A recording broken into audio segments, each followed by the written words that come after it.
Welcome to the Slum Report. Today we tour the land of the only ghetto president in the country. The term Ghetto Cinderella refers to the pretty young women who emerge from the go-down to embrace life in the upscale areas. In Kamwokya, the ghetto lies in a valley and, like a basin, is surrounded by some of the emerging posh suburbs in the city. They include Bukoto, Mulago, Kololo and Naguru. The trading center is the heartbeat of Kamwokya's ghetto. Hard-working people working various trades call this home. On the upper side of Kamwokya, there's a slow gentrification of the place with new modern buildings. Much lower, however, is a different story.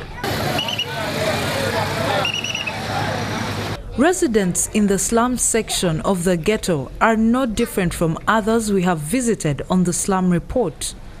The houses are basic, built with mud and reeds. Conditions are unhygienic.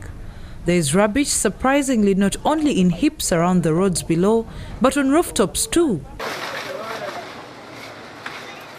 There is a Ugandan adage that the wealthy do not sleep. After all, protecting one's riches can be a full-time job during the day and into the night. For the urban poor, sleep too can be a luxury, it appears. It's not just the insecurity of tenure here. Holding on to a place to live can be a challenge on a shoestring budget. In Kamwokya Central, the ghetto that works hard and plays hard stays awake, but for another surprising reason. Something keeps them awake. There's an epidemic here of bedbugs.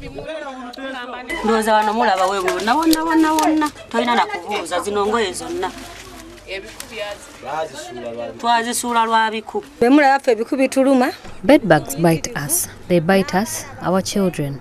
We have tried to fumigate them. We've used hot water. We have spread mattresses under the sun, but all in vain. In this week's edition of the Slum Report, we focus on bedbugs in slums. We are here at Kamwokya Central. Residents here spend sleepless nights because of these parasites. Our leaders should come to our rescue. We are dying. As an old woman, I don't sleep. At 3 a.m., I'm awake. For us to get sleep, we first take a good dose of waraji. If we do not, there is no sleep. So government should come and give us drugs, help us out with fumigation, so that we can also sleep at night. Bedbugs have been known as human parasites for thousands of years. They feed exclusively on blood, and Cimex lectularius is the best known as it prefers to feed on human blood. These bloodsuckers are the reason that many of the ghetto happy are sleepless in Kamwokya.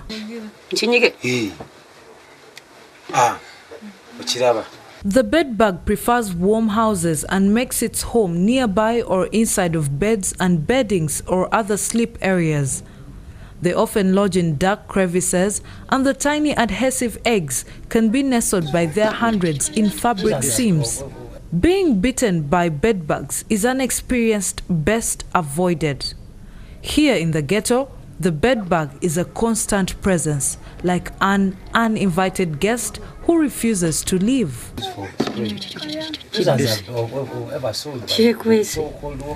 The insects are mainly active at night and usually feed on their hosts without being noticed. They cause a number of health effects, including skin rashes, psychological effects, and allergic symptoms, but no study has clearly found that the insect is able to transmit the pathogen to a human being.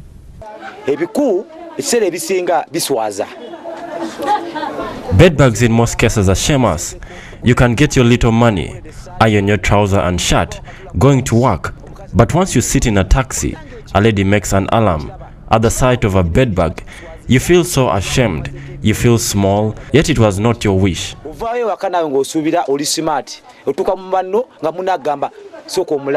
It is also a badge of shame. Having a bedbug on one's shirt paints a picture of the kind of home one lives in. It all comes to the worst when the residents' children are sent back home from school because of bedbugs.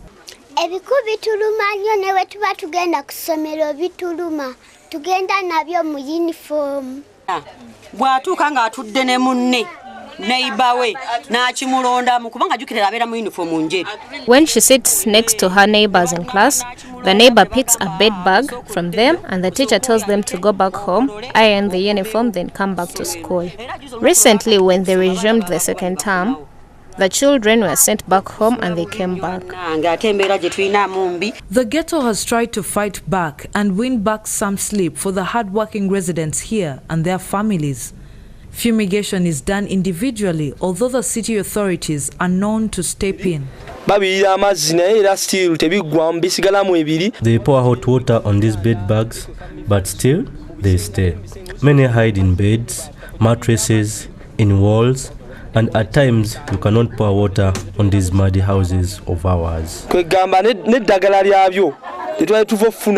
the drugs we bought from hawkers were divided with water, so when fumigate they hide and after a short time they come back.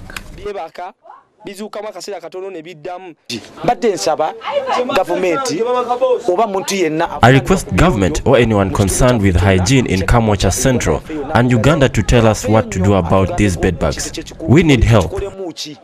According to the area chairperson, Tebandeke Jennifer, the residents need proper hygiene sensitization because poor hygiene is the cause of bedbugs in the area. Actually, that thing, I think, depends on people themselves. Because I think it has become now a habit, transferring these things from one house to another house. You can get someone, the house is so congested, and someone is not bothered about cleanliness. But mostly I think people should be sensitized about cleanliness.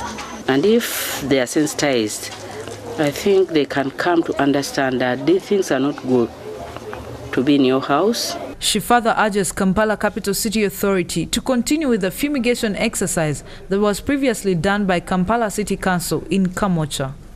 Life in the ghetto is difficult and exciting, yes, but bedbugs are not the kind of excitement one is looking for at night. This epidemic is one of the many untold stories of Uganda's slums. I am this bad man from Kamwokya. Everything we do is all Kamwokya.